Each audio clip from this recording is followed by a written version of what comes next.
Berikut ini kita akan sampai ke rumus 4 dari 5 rumus sakti Neobaba SEO. Ya. Yang keempat ini adalah setelah Anda melakukan keyword analysis, setelah melakukan optimasi web, setelah melakukan promosi, tentu Anda harus evaluasi apakah promosi Anda efektif atau tidak. Ya. Dan evaluasi itu harus berdasarkan data, bukan tebak-tebak. Nah, untuk itu kita akan memanfaatkan tool yang namanya Google Analytics. Ya. Nah, ini jangan sampai salah. Yang untuk riset analitik itu namanya Google Keyword Planner. Ya. Kali ini kita akan menggunakan Google Analytics. Kita lanjutkan. Sebelum kita mengenal Google Analytics, ada istilah yang namanya session. Ya, teman-teman harus tahu nih, karena Google Analytics itu tidak bisa dipisahkan dengan istilah session. Nah, session ini seperti kita lihat di slide ya. Jadi session itu adalah kumpulan-kumpulan kejadian dalam dalam satu waktu ya. Misalkan pada saat Anda masuk ke dalam satu halaman web, bisa jadi Anda mengklik sesuatu. Bisa jadi Anda men-scroll. Bisa jadi Anda mengklik tombol banyak tombol. Bisa jadi Anda membeli sesuatu. Nah, itu bisa jadi disebut satu session. Jadi kejadian-kejadian itu atau event-event tersebut bisa disebut satu session. Nah, sekarang kita lihat bagaimana aturannya ya. Jadi ada dua metode yang dilakukan oleh Google. Satu session itu berapa lama? Ya. Berapa panjangnya? Kan banyak kejadian ini, tapi berapa lama hitungannya? Ya. Google standarnya hitung satu session itu sekitar 30 menit. Jadi pada saat orang berkunjung ke website Anda, ya, nah itu akan dihitung 30 menit. Dalam 30 menit itu, apa yang Anda lakukan? Nah, Google melakukan itu ya. Nah, kalau misalkan 30 menit tidak ada kegiatan, berarti sessionnya habis. Ya. Nah, kemudian ada juga berdasarkan waktu tengah malam. Jadi misalkan nih, Anda masuk ke suatu website jam 12 kurang 45. Kemudian sudah jam 12 malam. Kan dari jam 12 kurang 45 sampai jam 12 kurang 45 sampai jam 12 itu kan 15 menit. Ya, standarnya berapa tadi? 30 menit. Ya. Nah, kalau sampai jam 12 malam artinya session berakhir. Kemudian masuk ke session baru lagi. Ya, jadi itulah pengenal session dalam waktu. Jadi ada satu session yang lamanya 30 menit. Ada session yang berakhir jam 12 malam. Ya, nanti kita akan jelaskan lagi. Kemudian ada lagi yang ketiga berdasarkan kampanye. Session berdasarkan kampanye. Ya, jika misalkan pengunjung datang ke website Anda berdasarkan promosi tertentu, itu disebut juga satu session. Ya, misalkan ada promosi di Facebook, datangnya dari promosi Facebook, itu satu session.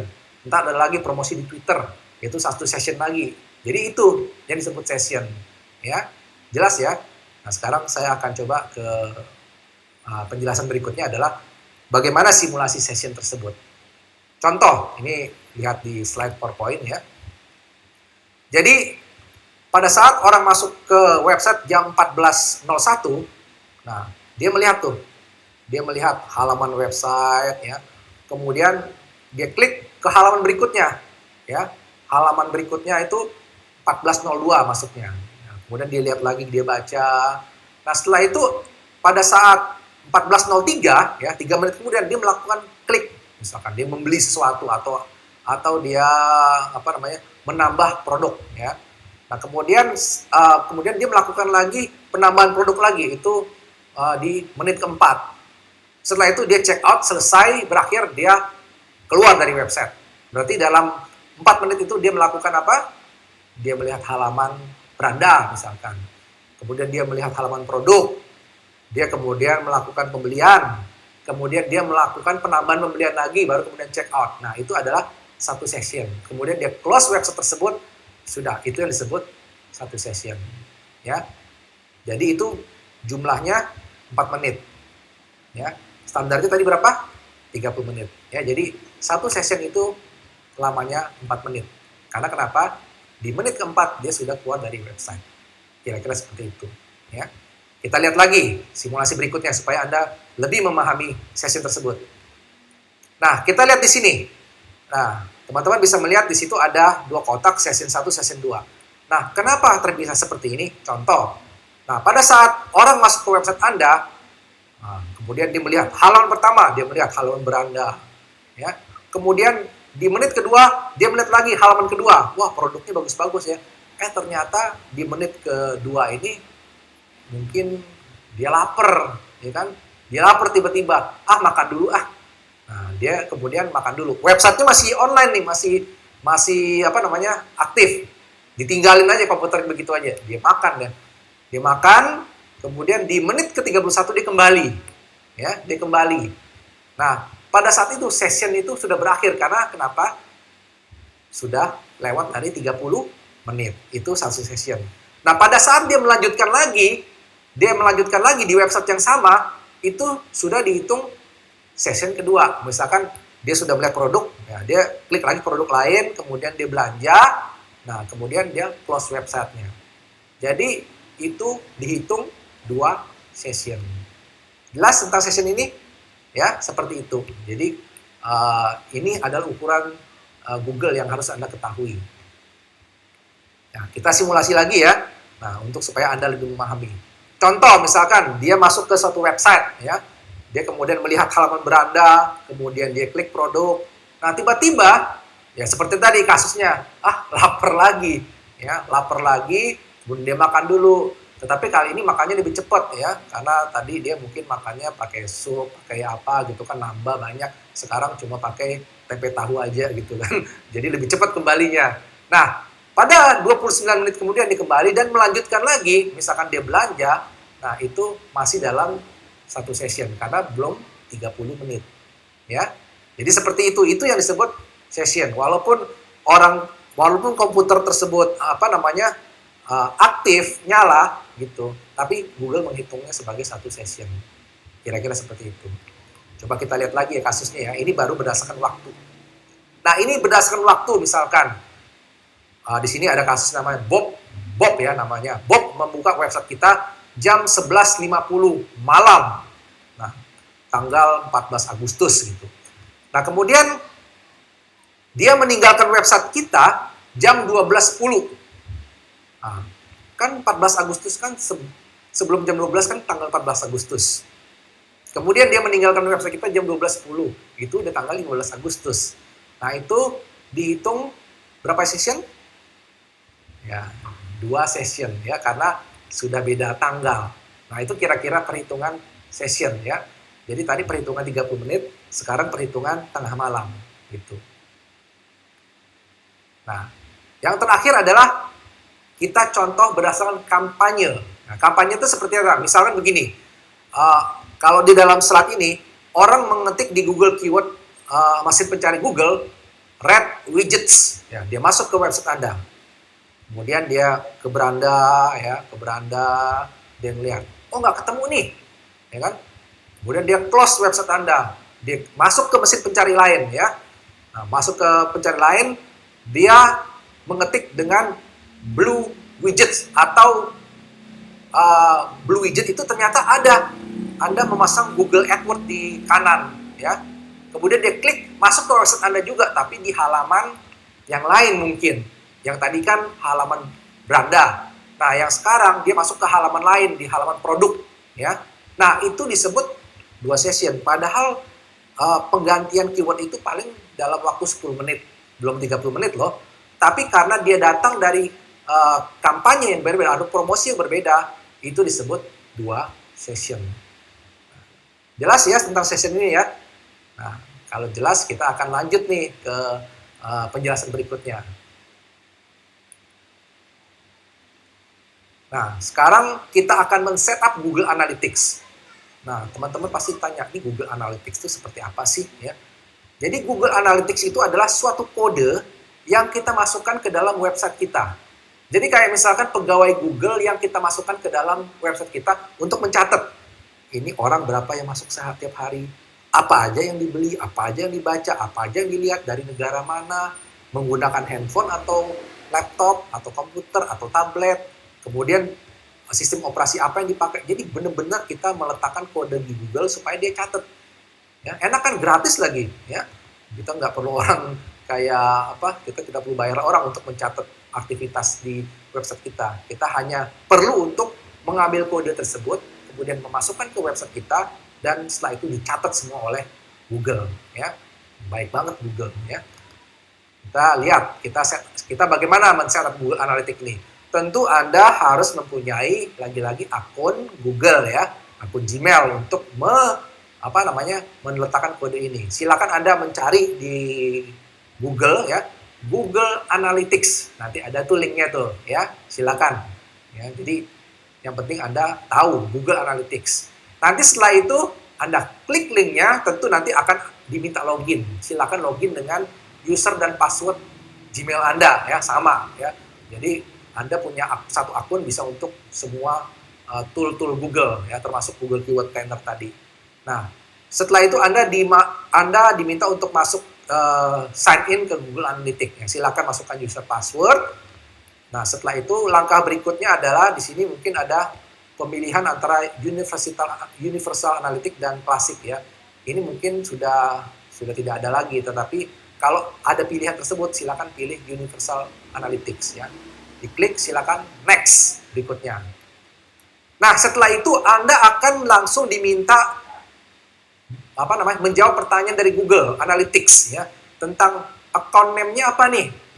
Nah, account name-nya itu artinya nama kategori Anda apa, ya. Karena gini, Google punya sangat terorganisir dalam memanage akun Google Analytics mereka. Misalkan gini, Anda punya website banyak tentang perusahaan Anda. Kemudian yang kedua, Anda punya website banyak untuk klien Anda, ya. Jadi yang disebut akun adalah misalkan internal corporate, misalkan website Anda banyak. Nah, itu disebut akun. Kemudian Anda punya akun lagi, nah, akun clients. Nah, ini disebut akun yang kedua. Nah, ini Anda bisa lihat, misalkan Anda untuk internal dulu. Oke, langsung website internal, ya. Website internal, silakan ditulis website internal, ya.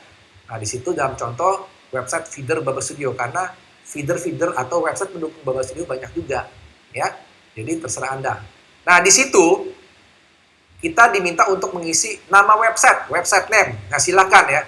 Misalkan nama website apa? Kursus SEO Jakarta, ya, judul websitenya, ya.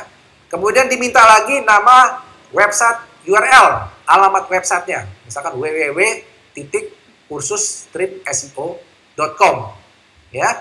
Nah, jadi hanya mengetik atau menjawab 3 pertanyaan itu, dan kemudian Anda langsung diberikan kode, ya. Kalau sudah seperti itu, silakan klik tombol berikutnya, namanya Get Tracking ID, ya. Tracking ID ini adalah kode yang harus Anda sisipkan ke dalam website Anda, ya. Silakan diklik tombol tersebut, nanti akan ada pertanyaan lagi, apakah Anda menerima segala macam bentuk perjanjian, ya. Jadi itu langsung diklik aja yes atau accept, ya. Kemudian next. Nah, itu kita akan ditampilkan semacam kode. Nah, kita bisa melihat itu. Ada tracking ID itu yang tulisan UA strip apa gitu, ya. Nah, itu Anda bisa tempelkan di website Anda. Kemudian ada namanya tracking code, ya. Ada tracking ID sama tracking code. Anda bisa meletakkan kedua, ini tergantung dari pertanyaan dari nanti. Misalkan website Anda menggunakan WordPress, cukup Anda memasukkan tracking ID, tracking code-nya nggak perlu. Jadi tergantung website Anda nanti. Nah, kalau misalkan Anda menggunakan pemrograman PHP sendiri, nah itu biasanya dimasukkan namanya tracking code, ya. Jadi kalau Anda menggunakan PHP yang harus dimasukkan kode, yang dimasukkan kodenya adalah yang tracking code, ya. Tetapi kalau Anda menggunakan WordPress atau Joomla atau software open source yang lain, biasanya mereka meminta hanya tracking ID, ya, kodenya tidak diminta. Jadi seperti itu, ya. Jadi Anda harus mengcopy tracking ID atau tracking code ke website Anda. Nah, setelah itu, nah ini WordPress, ya. Ini slide WordPress tuh begini. Jadi hanya mengetik web property ID. Kita bisa lihat di slide, ya. Nah, ini contoh kalau WordPress, Anda bisa menginstal plugin Google Analytics, ya. Nah, silakan dicoba. Nah, ini kalau ini di Blogspot ya. Di Blogspot kita bisa melihat, kalau Anda menggunakan website gratisan seperti Blogspot, nah Anda bisa mengisinya di sini. Nah, silakan lihat slide-nya. Nah, slide berikutnya adalah di sini Anda bisa mengatur session dari timeout. Tadi kan berapa timeout yang kita butuhkan? Awalnya adalah 30 menit. Misalkan Anda pikir, kelamaan 30 menit, saya mau 10 menit aja, 20 menit, bisa ya. Tapi saya sarankan ya, kalau misalkan Anda pemula, nggak usah perlu dirubah-rubah dulu ya. Ini hanya pemberitahuan aja. Kalau timeout size session itu bisa dirubah ya. Tapi untuk sementara, jangan dirubah dulu gitu. Kemudian kalau misalkan kode Anda sudah terinstall, jadi bukan berarti pada saat Anda menginstal kode Google Analytics itu ke website Anda, pada hari itu juga Google belum bekerja. Karena kenapa? Google perlu waktu untuk memastikan website Anda sudah terrecord ke database Google. Jadi bukan berarti pada saat Anda install tiba-tiba langsung websitenya mengumpulkan data, enggak ya. Jadi Google juga perlu waktu untuk memasukkan ke database. Jadi biasanya kalau misalkan dalam mungkin sehari, 2 hari, nah Anda akan melihat bahwa kode Google Analytics sudah jalan, berarti ada dibilang tracking sudah terinstall. Jadi Anda bisa mengeceknya di dashboardnya Google Analytics ya. Di situ di bagian cari aja di tracking info, kemudian di tracking code ya, bisa dilihat di slide tracking info, kemudian cari tracking ID. Nah, di situ ada status bahwa kode Google Analytics sudah terinstall. Kalau belum terinstall, nanti Google Analytics akan memberitahu Anda. Ya, jelas? Silakan kalau mau tahu lokasi di mana, silakan lihat slide yang tadi. Kemudian supaya Anda bisa mengetahui bagaimana sih struktur organisasi Google Analytics bekerja. Nah, di sini ada dashboard admin ya, admin dashboard itu ada 3 kolom ya. Lihat di slide. Nah, 3 kolom itu artinya apa? Kolom pertama itu adalah nama-nama account Anda ya. Misalkan account klien, account pribadi ya, account misalkan organisasi gitu ya. Nah, kemudian di kolom kedua adalah penjabaran dari akun-akun tersebut. Misalkan akun klien, misalkan ada PT apa, PT A, PT B, PT C. Nah, itu daftar dari kolom kedua. Jadi ketika Anda mengklik kolom pertama misalkan klien, kolom kedua pun berubah ya. Kemudian Anda klik kolom pertama misalkan pribadi, maka website pribadi di kolom kedua muncul. Nah, kemudian yang kolom ketiga adalah data-data dari setiap website yang Anda klik di kolom kedua. Ya, jadi kalau misalkan Anda ingin mengklik datanya, Anda bisa mengklik saja menu di kolom ketiga itu view setting dan klik saja nanti reportnya keluar. Jadi seperti itu mengorganize Google Analytics di banyak website ya, di puluhan website. Kira-kira gitu. Semoga Anda jelas dengan organisasi ini ya. Oke. Nah, pasti Anda bertanya-tanya, kan banyak sekali tuh parameter-parameter Google Analytics yang harus kita lihat. Mungkin ada sekitar puluhan, ratusan bahkan ya, karena sangat lengkap sekali Google memberikan kita statistik. Nah, tapi untuk pemula, ya kita cukup melihat 3 saja, 3 fokus yang Anda harus lihat. Supaya dengan 3 fokus ini saja Anda bisa melihat kinerja bisnis Anda. Ya. Nah, setelah melakukan SEO, Anda bisa melihat 3 fokus itu apa. Nah, pertama adalah audience. Audience itu kita melihat, ya, kita lihat di slide. Audience itu bisa Anda klik ya di menu audience, kemudian klik overview, silakan lihat di slide. Nah, di situ ada nilai-nilai tertentu yang harus Anda lihat. Pertama ya, di situ sudah ada penjabarannya. User atau pengunjung. Di situ tercatat 5.333 pengunjung website dalam sebulan. Jadi 1 bulan website Anda dikunjungi oleh 5.000 pengunjung lebih, ya. Nah, kemudian yang page view di situ tertulis 19.916 ya. Artinya dalam 1 bulan ada 19.000 lebih halaman website yang diakses oleh pengunjung, ya. Jadi lumayan banyak, berarti website Anda cukup ramai.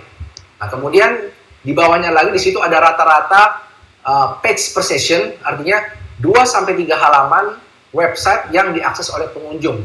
Jadi Kalau misalkan Anda mengibaratkan halaman website itu adalah makanan, ya, misalkan ada 3 halaman website.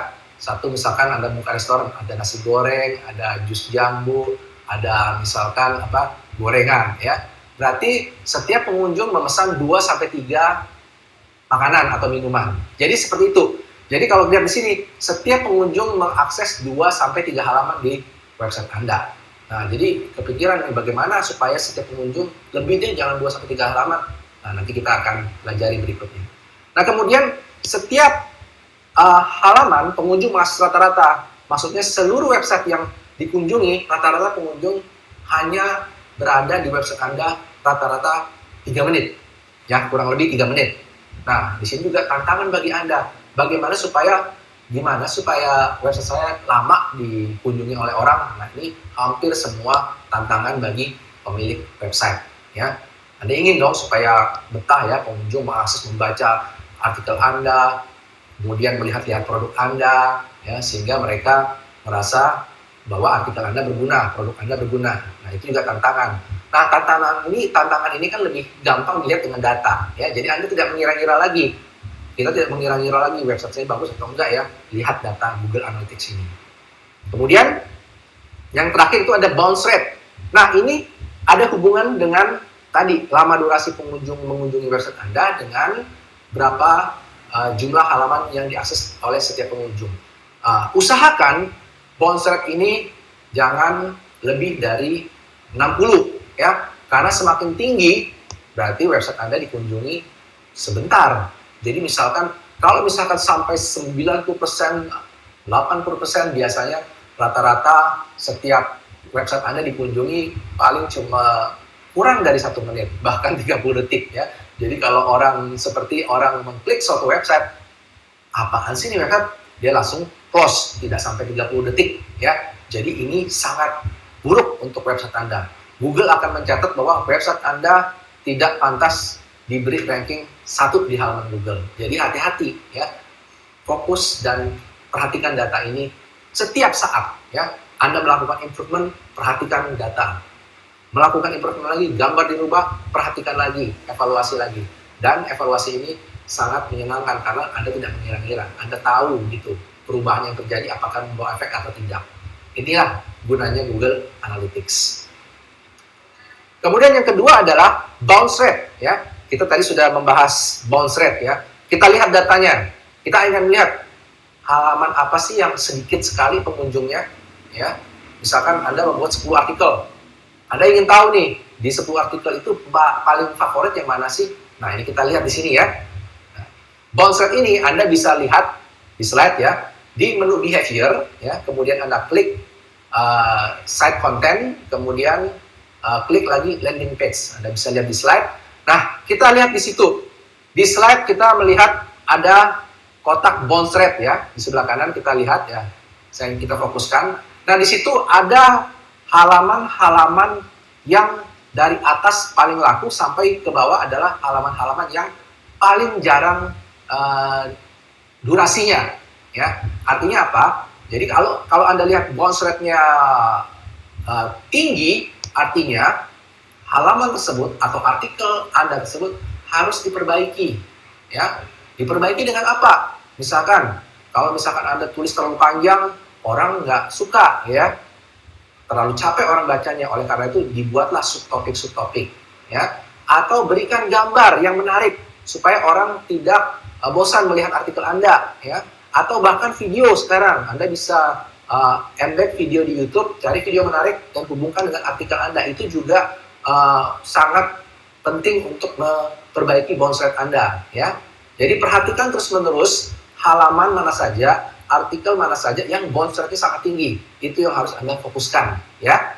Nah, Anda bisa lihat di data tersebut. Nah, di sini juga salah satu teknik bagaimana menurunkan bounce rate, ya. Jadi jangan dinaikkan bounce rate-nya, justru harus diturunkan, ya. Jadi bounce rate itu sangat rendah akan semakin bagus, ya. Di sini Anda bisa melihat informasi-informasi, di situ ada URL-nya, ya. Dalam bahasa Inggris Anda bisa lihat, ya. Silakan lihat di presentasi.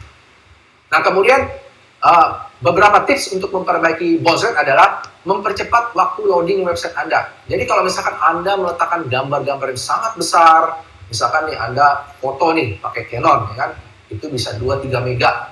Kalau Anda langsung upload ke website Anda, dan kebetulan misalkan engine website Anda tidak ada cara atau tidak ada teknik otomatis untuk mengecilkan gambar, dijamin halaman website Anda lama sekali loadingnya. Nah, kalau misalkan lama loadingnya, dijamin pengunjung langsung close, ya. Pengunjung tidak akan mau menunggu waktu loading yang lama, karena pengunjung dunia maya sekarang udah nggak sabaran. Jadi hati-hati dalam mengupload gambar, ya. Jadi rata-rata gambar kalau bisa untuk standarnya adalah 100-200 kilo, ya. Tapi kalau misalkan yang sudah saya perlu resolusi tinggi, jangan lebih dari 500 kilo, ya. Standarnya adalah kalau bisa minimal jangan lebih dari 100 kilo, itu standar yang gambar, ya. Tapi kalau udah high resolusi tinggi, kalau memang perlu galeri yang butuh resolusi tinggi, jangan lebih dari 500 kilo. Tapi ini hanya standarisasi, ya. Nah, kemudian hindari iklan pop-up yang menyebalkan. Nah, ini juga sangat mengganggu pengunjung, ya. Nah, kalau misalkan website Anda kurang populer, apalagi banyak iklannya, langsung di-close, ya. Nggak kayak misalkan kalau website lain yang udah terkenal banyak iklan, ya ada masalah, ya. Tapi kalau website Anda baru, hindari iklan yang banyak. Kemudian perbaiki kualitas konten artikel Anda, ya. Jangan sampai artikel Anda tidak menarik seperti yang sudah disinggung. Kemudian perbanyaklah link-link dalam artikel Anda. Jadi kalau misalkan orang masuk ke website Anda membaca artikel tertentu, artikel A misalkan, nah kalau bisa mereka juga bisa mengklik artikel-artikel lain. Caranya bagaimana? Masukkan link-link di konten artikel Anda. Misalkan Anda bercerita tentang tips trik menjual tips trik dalam memilih obat yang baik. Nah, seperti itu. Nah, kemudian di artikel Anda menyinggung tentang di mana tempat obat yang murah. Nah, di situ Anda bisa langsung ada klik linknya, klik tempat obat murah. Jadi orang yang tadinya hanya membaca tips trik bagaimana memilih obat yang baik, nah kemudian dia baca lagi artikel bagaimana di mana tempat membeli obat yang murah dan berkualitas tentunya, ya, jangan asal murah gitu.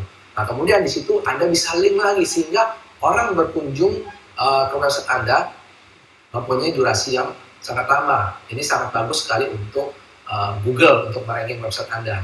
Jelas? Oke. Nah, kemudian nomor 3 yang harus Anda lihat adalah kata kunci apa orang masuk ke website Anda. Kita lihat, ya.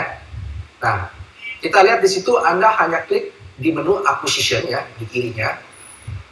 Pilih all traffic, ya, perhatikan slide. Dan kemudian pilih source medium, ya. Nah, di situ Anda klik tab yang atas itu keyword. Ya, perhatikan slide, ya, supaya Anda bisa jelas apa yang saya maksud. Nah, kemudian di keyword itu Anda lihat daftar kata kunci tertinggi orang masuk ke website Anda. Misalkan di situ kita membuat website khusus jahit, ya.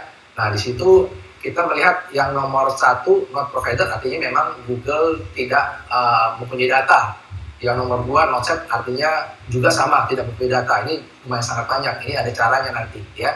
Nah, kita melihat nomor 3, kita lihat kata kunci yang paling banyak dicari orang dan kemudian masuk ke website Anda adalah cara membuat pola baju. Nah, di sini Anda bisa memfokuskan kepada artikel-artikel seperti itu, ya, karena banyak orang yang cari. Artikel pola baju inilah yang membuat orang mengunjungi website Anda, kemudian melihat.